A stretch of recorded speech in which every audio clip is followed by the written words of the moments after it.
When someone fails you in your most fragile moment, can they ever earn a second chance?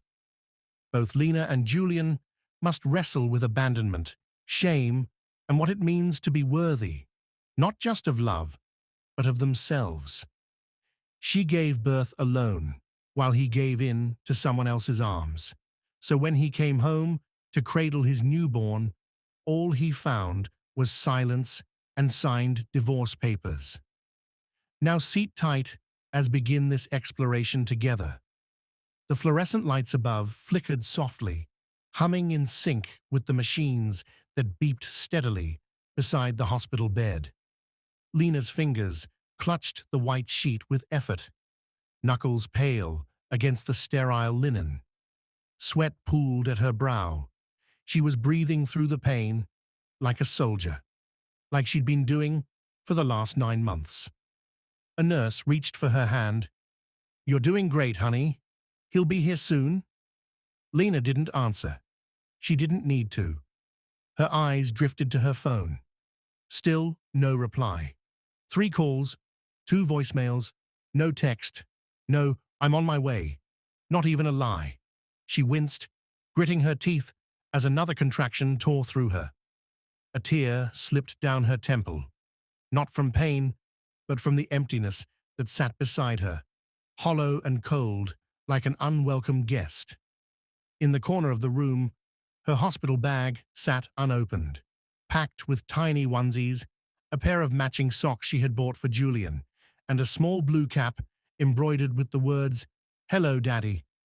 The silence stretched. It clung to the walls.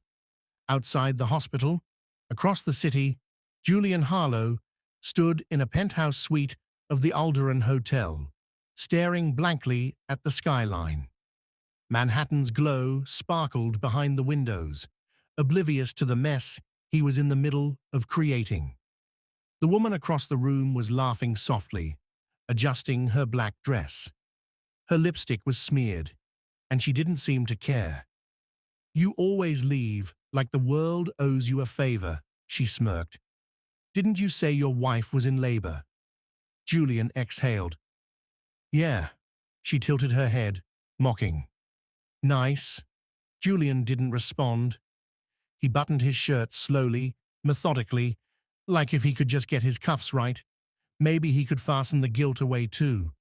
But it clung to his chest like tar. He grabbed his coat and wallet, tossed a few bills on the table. Too many. Guilt money, shame money. "She deserves better," the woman added behind him. "I know," he said, without turning back. 2 days later, the penthouse was immaculate, as always. Their maid had been by.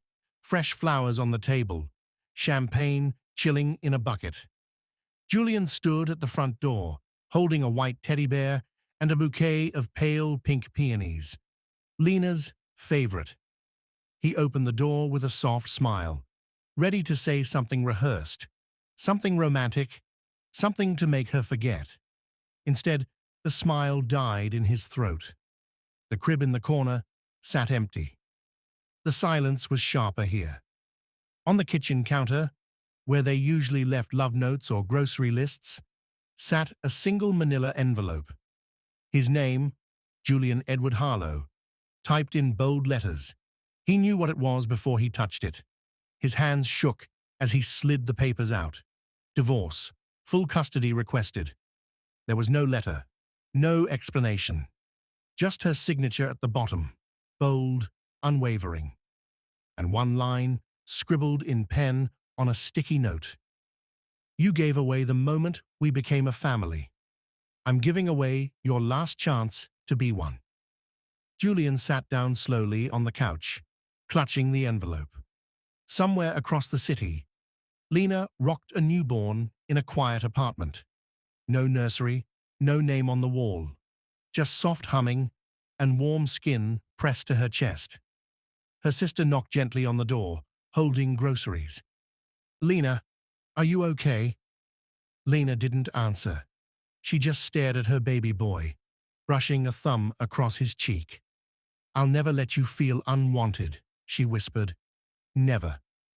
If you found out your partner cheated while you were giving birth, what would you do? Could you walk away like Lena? Or would you stay for the baby? Comment below. This story might just challenge your answer. Julian hadn't left the couch in hours. The envelope sat in his lap like a lead weight, heavier than any business deal, heavier than any guilt he'd allowed himself to acknowledge until now. He had read the sticky note at least 100 times. You gave away the moment we became a family. I'm giving away your last chance to be one. He imagined her handwriting, curved and firm, like her, not rushed, not emotional. That's what made it worse. She wasn't angry. She was done. A knock at the door shattered the silence. It was his assistant, nervously holding a binder. Mr. Harlow, your meetings for next week. Cancel them. All of them? Julian didn't look up. All of them. He stared ahead.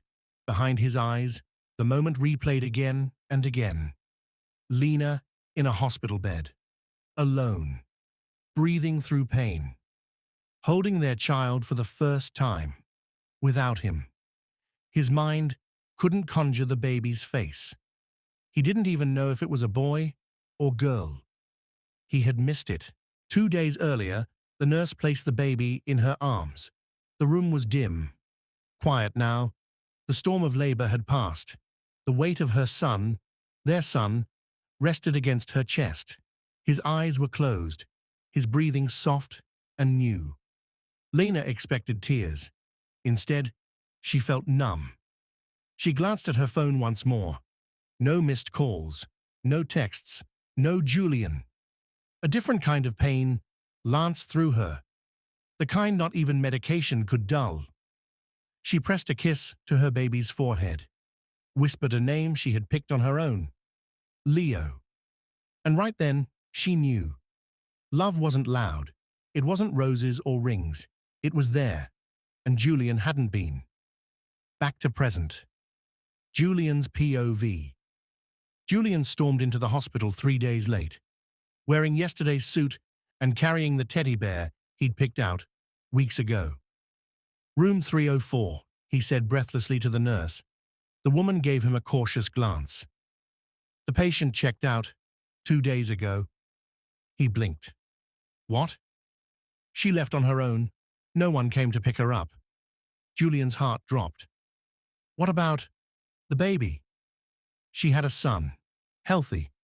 They're both fine. But she didn't leave a forwarding address. The nurse looked at him carefully. Are you the father? Julian didn't answer. That night, he sat in Leo's empty nursery. The crib was assembled, the changing table stocked. The mobile spun gently in the silence, its lullaby mechanical, eerie. He picked up a framed ultrasound photo Lena had once placed by the window, her handwriting on the back. Can't wait to meet you, little man. Daddy and I love you already. He flipped it over, his hand trembling. A ragged sound escaped him. It wasn't a sob, not quite, more like a shatter. He pressed his forehead to the crib's edge, clutching the frame like a lifeline. In her sister's guest room, Lena watched Leo sleep in a makeshift bassinet. She hadn't cried yet, not really, but now her eyes burned. Not for Julian, not even for the betrayal, but because she'd imagined this moment. Julian holding Leo, his voice cracking as he whispered, "He has your eyes." That version of him had never arrived. She had called it love for years. But real love shows up. Real love holds your hand when it hurts. What Julian did wasn't just cheating. It was abandonment. 3 weeks later, a package arrived. No note. Just a small box, unmarked. Inside, the same white teddy bear Julian had held at the door. Lena stared at it for a long time before closing the lid and placing it on a shelf high above Leo's reach. She wouldn't throw it away, but she wouldn't give it to him either. Julian stood in front of the mirror, his razor paused mid-air. The beard had grown in, unkempt, not the polished billionaire look he was known for. He hadn't been to the office in over a week. The board was in chaos. His phone vibrated constantly with missed calls, lawyers, assistants, the press. But he didn't care. He hadn't slept in the master bedroom since Lena left. He couldn't. Instead, he slept on the couch, where the indentation of the divorce envelope still marked the cushion. He picked up his phone and hovered over her contact. Lena, he hadn't changed it. Couldn't. His thumb hovered, then pulled away. Coward. Across town, Lena held Leo against her chest. He was fussy tonight. Tiny fists curled, his cheeks flushed from crying. She paced her sister's living room, whispering soft lullabies. "Shh, baby. Mama's got you." Her sister Marissa leaned in the doorway, watching quietly. "You want me to take him for a while?" Lena shook her head. "Number he needs me." Marissa hesitated. "You okay?" Lena forced a small smile. "I will be." The next morning, Lena met with a custody lawyer in a cramped downtown office. "I want full custody," she said plainly. The lawyer frowned. "Do you want to pursue child support, visitation, mediation?" Lena hesitated. She hadn't thought that far. "He doesn't deserve to see him." "Legally," the lawyer said gently, "unless there's abuse or neglect, fathers still have rights." Lena's jaw tensed. "He cheated on me while I was in labor." The lawyer flinched. "I understand, but in court, that won't negate paternity." Julian sat across from his own lawyer, a high-priced shark in an expensive gray suit. "We can fight for joint custody," the lawyer said. "You're wealthy, respected. This can be handled quietly." Julian's eyes were dark. "She doesn't want quiet. She wants gone." He rubbed his face, defeated. "She's right." The lawyer blinked. "Excuse me?" "I wasn't there. I failed her." There was a pause. "So what do you want to do?" Julian stared out the window. "I want to see my son." That night, Lena opened her front door to find a thick envelope on the welcome mat. Inside, legal paperwork. Julian was requesting partial custody. No threats, no aggressive demands, just a formal, polite petition. Included was a handwritten note. "You don't owe me anything, but Leo deserves to know who I am, even if I don't deserve to know him." Lena didn't cry. She didn't answer either. Flashback 1 year earlier. They had been in Italy, Florence. She was pregnant but still glowing, laughing as Julian kissed gelato off her nose. She had looked at him then and asked, "Are you scared?" He'd replied, "Terrified." She had smiled, touched his face. "Me too." Present day, she stared at the photograph on her dresser. Florence. Her smile was wide. Julian's arm wrapped protectively around her. His eyes were on her, not the camera. She turned the photo face down. The court date was set. In the waiting room outside the mediation office, Lena sat alone. Julian arrived 5 minutes late, still in a suit, but his tie was gone. His eyes, exhausted. He didn't try to sit next to her, didn't try to speak. But Lena noticed his hand twitch slightly, as if he wanted to reach out, and stopped himself. The mediator opened the door. "Ready?" Neither of them moved at first. Then Lena stood, walked in. Julian followed. The court agreement was clear. Supervised visitation, twice a week for 90 days. No overnight stays. No changes without consent. The first time Julian showed up, he was 5 minutes early, standing outside Marissa's apartment, holding a bag of brand-new baby toys. He looked like a stranger, trying to dress like a father. Button-down shirt, loafers, a faint cologne that Lena recognized but hated herself for noticing. Lena opened the door with Leo in her arms, already squirming, already sensing the tension. Hi, Julian said quietly. She didn't reply, just nodded toward the couch. You can sit there. 1 hour. Julian's voice faltered. Thank you. He took Leo gingerly, like the baby might shatter in his arms. The infant blinked up at him, unimpressed. Hey, buddy, he whispered. Lena sat across the room, arms folded, watching, guarded. Julian started to speak, then stopped. Instead, he focused on Leo, rocking gently, humming an off-key tune Lena didn't recognize. Leo sneezed. Julian laughed softly. He sneezes like you. Lena said nothing, but a twitch at the corner of her mouth betrayed her. 2 weeks later, another visit. This time, Leo reached for Julian. Lena tensed. Julian held him a little more confidently. He'd been practicing, watching parenting videos, reading forums at 3 a.m. Leo giggled when Julian made a silly sound. Lena's eyes flickered. You've been practicing, she murmured without meaning to. Julian glanced up. Yeah, every day. Why now? She asked.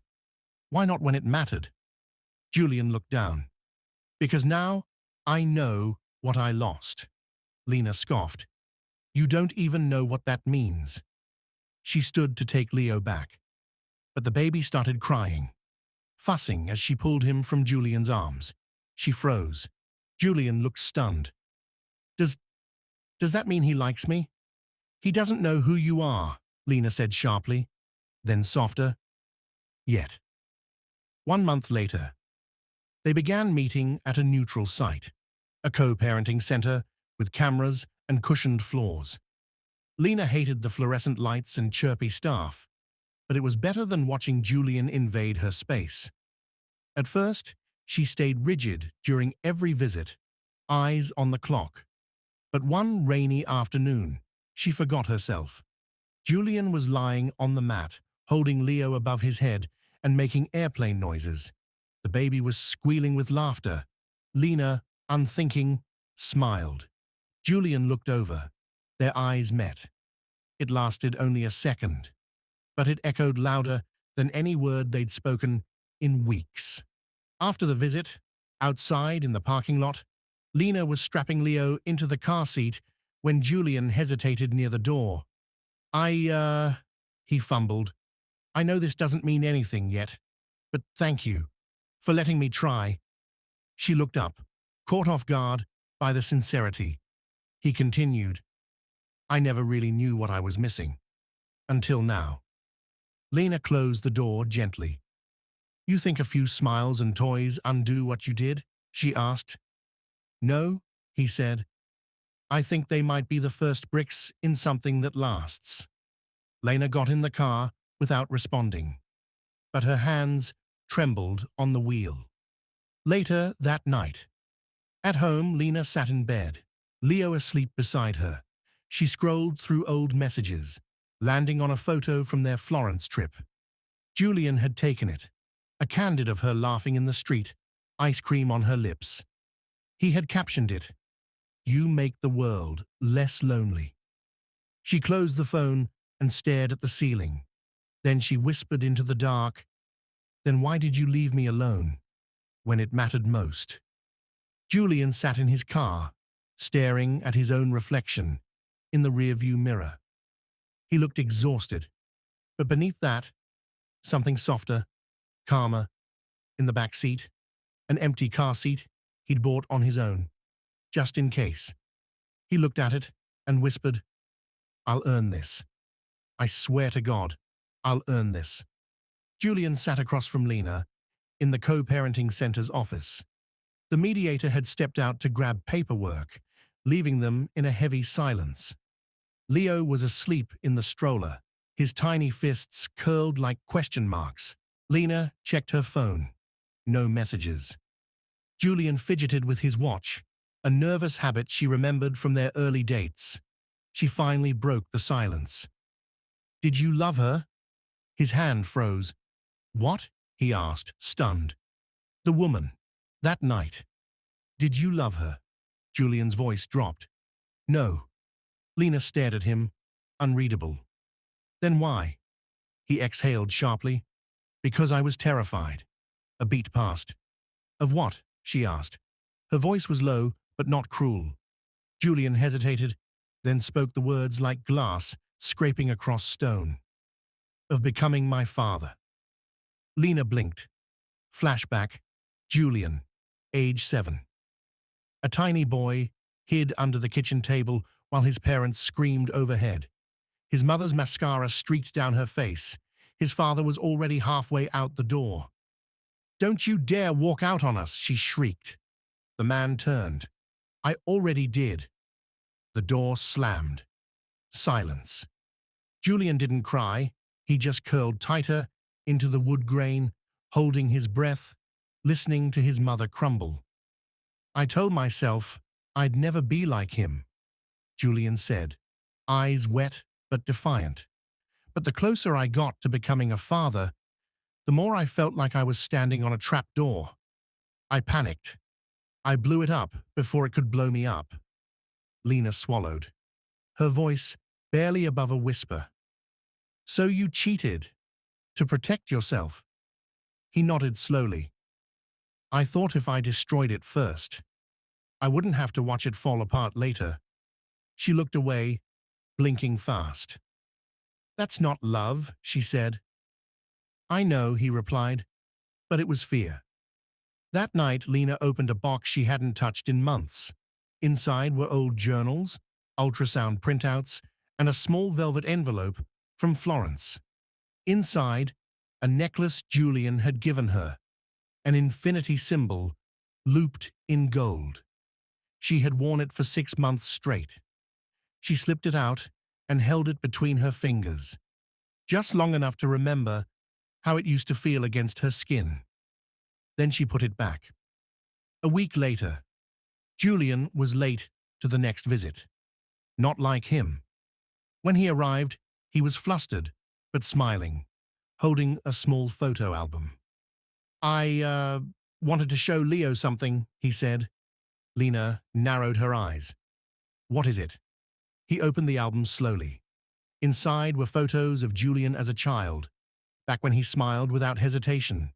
A boy with scruffy hair, missing teeth, and bright, honest eyes. I want him to know where he comes from, Julian said. The good parts too, not just the broken ones. Lena looked through the pages. One photo stopped her cold. A boy, maybe 7, standing in front of a Christmas tree, holding a tiny snow globe. She recognized it. It sat on Julian's office shelf for years. That's the one you never let anyone touch, she said quietly. Julian nodded. It was the last gift I got before my dad left. He looked at her. Some things you hold on to because they hurt. Others because they remind you what matters. Lena closed the album and handed it back. You should let Leo see it when he's older, she said. Julian smiled. That's the plan. Later that night, Lena's POV. Lena journaled again for the first time in months. He told me the truth today, and for the first time, I didn't hear a lie underneath it. I still don't trust him, but I think I finally saw him, not as the man who betrayed me, but as the boy who was never taught how to stay. The air was crisp, golden leaves tumbling across the park's walking path. Lena pulled Leo's stroller along slowly, the wheels crunching over gravel. She didn't usually allow Julian to meet them outside the center, but today had been different. The parenting therapist had suggested they try co-parenting moments in natural settings. Neutral. Light. Julian showed up 5 minutes early. Again. This time holding a soft plaid blanket and 2 coffees. Thought you might want something warm, he said, offering her the cup without meeting her eyes. Lena hesitated. Took it. Thanks. They walked quietly for a while. Leo slept soundly, lulled by motion and the afternoon light. You ever think about Florence? Julian asked suddenly. Lena's shoulders tensed. Sometimes, he chuckled under his breath. You remember that old lady who yelled at me for feeding pigeons? You mean the one who slapped your hand with a napkin, she said, surprised at herself for smiling. Yeah, she was my hero. Julian laughed. And then, so did she. Not a forced laugh, not a bitter one, a real one. They paused near a bench. He spread the blanket, and they sat side by side, two people tethered by a child and a past, but not yet a future. Later, at Lena's apartment, Julian helped carry the stroller up the steps while Lena cradled Leo. Inside, Leo was wide awake, eyes darting around with curiosity. Julian sat on the floor and played with him, making silly noises, holding up a plush lion. "What's his favorite toy?" he asked. Lena pulled out a small stuffed fox from Leo's crib. "This one, he doesn't sleep without it." Julian took the fox and held it gently. "Smart kid. Knows loyalty when he sees it." Lena didn't answer, but her expression softened. As the evening dimmed, Leo began to fuss. Lena sat on the couch, rocking him. Julian stood nearby, uncertain. "Can I try?" She hesitated, then handed Leo over. He moved carefully, but Leo calmed almost immediately in his arms. Julian rocked him slowly, humming the same broken lullaby he'd tried weeks ago. Lena watched, visibly moved. "You never sang before," she whispered. "I didn't know the words," he replied. An hour later, Leo finally slept. Julian laid him in the crib with reverence, brushing a hand over the baby's soft hair. Lena stood behind him, arms crossed, but not defensively. She studied Julian's back. He looked taller somehow, or maybe just steadier. He turned to her. "You were right." "About what?" "About what it means to show up." She nodded slowly. Julian took a risk. He stepped closer. "I don't expect you to come back, but I'm here. Every day. I will be." There was a long pause. Then Lena said, "You say that now. But what about when it's hard? What about the days I don't smile back? Or when he cries for me instead of you?" Julian met her eyes. "Then I'll keep showing up anyway." They stood in silence, the room dim, Leo's steady breathing filling the space like soft music. Lena whispered, "You know, sometimes I wonder if we were ever really in love, or if we just fell in love with the idea of surviving each other." Julian nodded, the truth hitting like a prayer. "Maybe, but I know this." He looked at Leo. "That's real." Later that night, Lena wrote in her journal again. He held Leo today like he was holding his own healing. "For the first time, I didn't hate him for it. I don't know what this is, or what it will become, but I know something cracked open today, and it didn't hurt." Back home, Julian sat at the piano. He hadn't touched it in years. He played something soft, hesitant, broken, then found a melody. Strange, imperfect, but his. He kept playing, letting it drift through the penthouse. For once, he didn't feel alone. It was a quiet Saturday. Lena had just put Leo down for a nap. The apartment smelled of cinnamon. Marissa had dropped off muffins earlier. For the first time in a long time, Lena felt calm. She was tidying up Leo's toys when a knock echoed at the door. 3 sharp raps. She wiped her hands on a dish towel and opened it. The woman on the other side smiled. Tight-lipped, eyes sharp. Slim, dark lipstick, hair too perfect. Lena's stomach sank. "You must be Lena," the woman said, voice syrupy. "I'm Chloe." Lena didn't move. "What do you want?" Chloe shrugged. "Just came to see the boy. You know, his son." Lena's blood froze. "Leave." Chloe leaned on the doorframe. "You know, I almost felt bad. But Julian, he's always been like this, hasn't he? Says what he needs to say, to whoever's listening." Lena's voice was ice. "I said, leave." "Sure." Chloe turned to go. then tossed over her shoulder. You should really ask him what he promised me. Before he came crawling back. The door slammed. Lena stood there, fists clenched, heart pounding. Hours later, Julian's apartment. Julian opened the door to find Lena standing on his doorstep, arms crossed, eyes blazing. What the hell was she doing at my home? Lena demanded. Julian blinked. Who? Chloe, she spat. The woman you cheated with. She showed up, uninvited, and very comfortable with our past. Julian's face fell. What? No, I haven't spoken to her since. She said you made her promises, Lena cut in. Told her I was the past, that you were only around now for PR. Julian stepped forward, urgent. That's a lie. I never… Did you say it? She snapped. He hesitated. I said things I didn't mean. Before, when everything was falling apart. Her eyes filled. So she wasn't lying? No, Julian whispered, but I didn't mean them. I was broken. You were selfish, Lena said, tears finally spilling. You left me to give birth alone, and now you've infected everything since with her filth. Julian's voice cracked. Lena, you don't get to say my name, she said. Not right now. Leo's room, Lena's apartment. That night, Lena rocked her son, eyes red-rimmed. Her voice was barely audible. I wanted to believe. I really did. But I can't let him near you again until I'm sure he won't destroy you too. Leo slept peacefully, unaware. Julian's POV. Julian sat alone in his apartment, phone in hand. He deleted Chloe's number, blocked her months ago. But the damage was done. He wanted to scream, to fix it, to beg. Instead, he stared at a framed photo of Leo, taken just last week during a park visit. His son smiling, arms reaching out. For the first time in weeks, Julian didn't cry. He just whispered, I deserve this.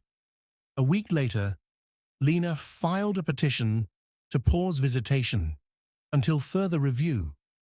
The parenting center informed Julian. No more visits for now. He didn't fight it. Instead, he mailed a letter.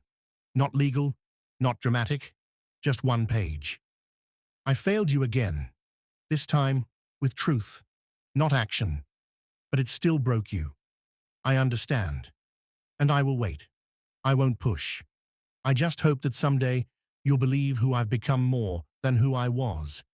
He said the right words again. And maybe he even meant them. But trust isn't a light switch. And I don't know if I can risk Leo's heart the way I once risked mine. A month passed. No visits, no texts, no letters since the one Julian sent. Lena had read it 3 times, then tucked it away in the drawer beneath Leo's socks. She hadn't responded. She didn't know how. It wasn't that she didn't feel something. It was that she felt everything. Rage, confusion, longing, and above all, fear. Fear that if she let him close again, it would cost her more than her heart. It might cost Leo's. Julian hadn't stopped showing up. He didn't knock. He didn't push. But every Friday afternoon, he left something on her doorstep. Week 1, a hand-knitted lion hat for Leo. Week 2, a letter addressed to Leo, age 5, filled with hopes and apologies in words a future child might understand. Week 3, nothing. That was the week he had almost given up. Therapist's office. Julian. I'm trying, Julian said, voice tired but firm. His therapist nodded. Trying's not about outcome, it's about intention. Julian rubbed his jaw. I hurt her, but worse. I scared her. The therapist leaned forward. So what do you want? I want to be in my son's life. What about Lena? Julian paused. I want her to be happy, even if I'm not part of that. She stood at the window one afternoon, Leo crawling at her feet. Across the street, Julian's car idled, then drove off. She knew he hadn't seen her. He never tried to catch her eye. But he came anyway. It haunted her more than if he hadn't. Later that night, she talked to Marissa over tea. "I hate that I miss him," Lena whispered. "You don't miss the man he was," Marissa said gently. "You miss the man he's trying to be." "And what if it's another illusion?" Lena asked. "What if I let Leo love him, and one day he just breaks again?" Marissa leaned in. "Then Leo learns something, that people can fall and get back up." The next day, Lena makes a decision. She packed Leo's things. Not a full bag, just a few diapers, a bottle, the stuffed fox.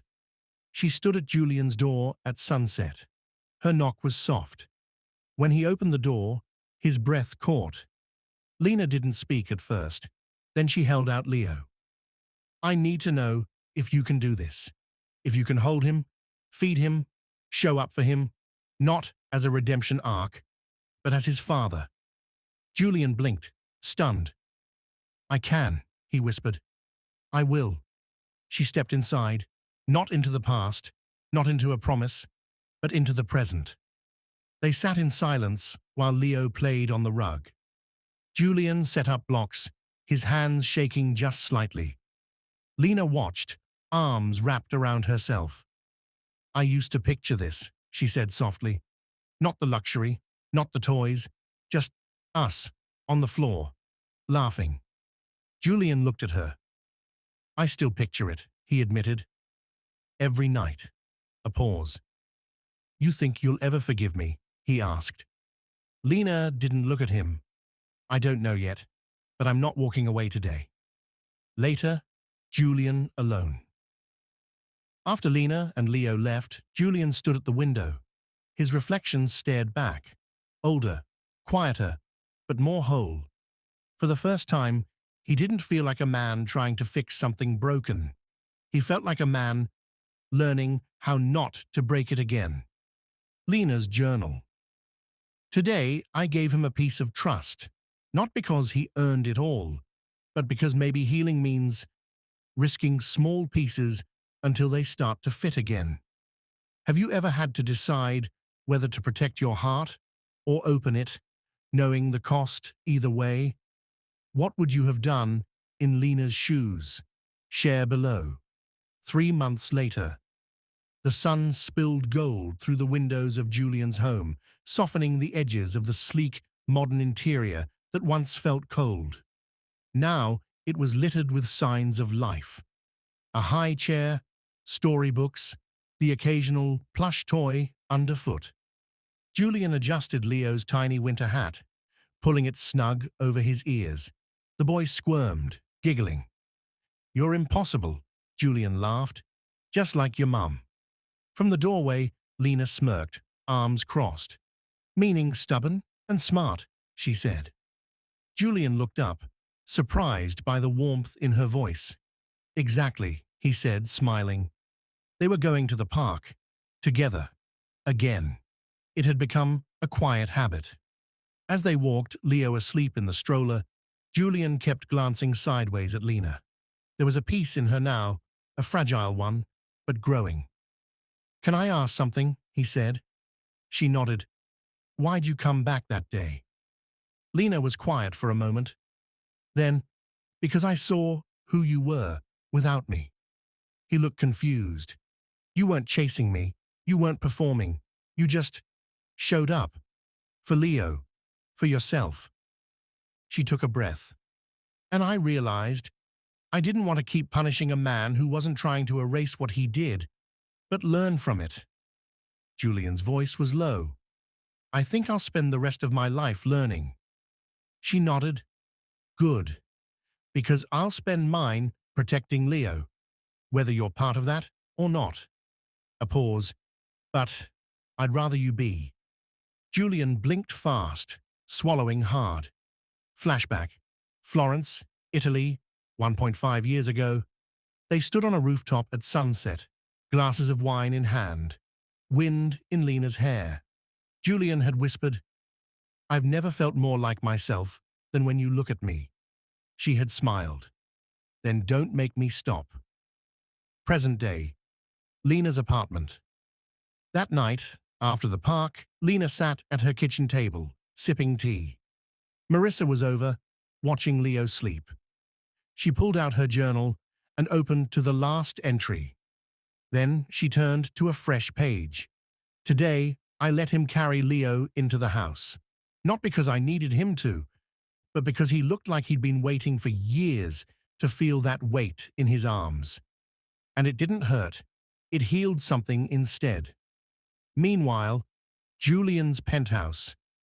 Julian stood in the nursery. The snow globe, his childhood one, sat on the bookshelf. Next to it, a new one he had bought. Inside, a tiny lion curled next to a fox. Father and son. He picked up Leo's toy fox and smiled. Then from the drawer, he took out something small, tucked away for months. The necklace, the one from Florence. He had thought she'd thrown it away, but she had left it on his desk last week. No note, no explanation, just the symbol of something once broken. And maybe beginning again. 1 week later, Leo's birthday, 1 year old, family gathered, streamers, a single candle, laughter. Julian held the cake while Lena helped Leo clap. As the candle flickered, Julian whispered, "Make a wish, little man." Lena looked at him. Their eyes met, and for a moment, it felt like they both wished for the same thing. Later, just the two of them. Leo was asleep. The house was quiet. Lena stood by the door, jacket on. Julian walked her out. "Thank you for today." Lena nodded. It mattered. To him. To me. She hesitated, then pulled something from her pocket. A key to her apartment. "Only when it's your night with him," she said. He took it, stunned. Then she added, "And only if you keep being this man." He nodded, voice hoarse. "I will." She stepped forward, slowly, then kissed him on the cheek. "I don't love you the way I did," she whispered. Julian froze. "But I think I could love the man you're becoming." She turned to go. This time, the door didn't slam behind her. It just clicked softly, closed, but not locked. Love isn't the moment you fall. It's the moment you choose to rise. Together, apart, and sometimes in between. He broke me, but I bent too. And when we both stopped pretending we weren't wounded, we began to heal. Not with promises, but with presence. Do you believe people can truly change? Could you forgive someone who hurt you if they chose to grow? Not for you, but for themselves. Share your truth in the comments.